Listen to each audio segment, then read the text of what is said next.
आइ संविधान दिवस पर मैथिली के लेल एकटा फेर से ऐतिहासिक उपहार भारत सरकार देलनि। कहबै कि एतेक दिन जे हम सब जानै छी जे मैथिली अष्टम अनुसूची में संवैधानिक तौर पर अपन स्थान ग्रहण केने छल, मुदा संविधान के जखन पढ़ै के बात होइ छलै तऽ हम सब मैथिली में नहीं पढ़ि सकै छलियै, अंग्रेजी, हिंदी वा अन्य कोनो भी प्रकार में। मगर आइ संविधान दिवस के अवसर पर भारत सरकार मैथिली में संविधान के सेहो एकटा स्वरूप के विमोचन केलखिन हँ।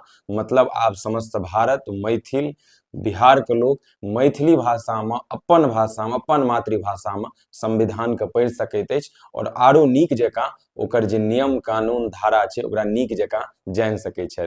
तऽ एक बेर अहूँ ई वीडियो देखियौ जे कई तरहे देशक लोकतंत्र के सबसे पैघ मंदिर में हमर अहाँ के मैथिली जय जयकार भ रहल। भारत के प्राचीनतम भाषा में मैथिली के उच्चतम स्थान थिक। अतः आपसे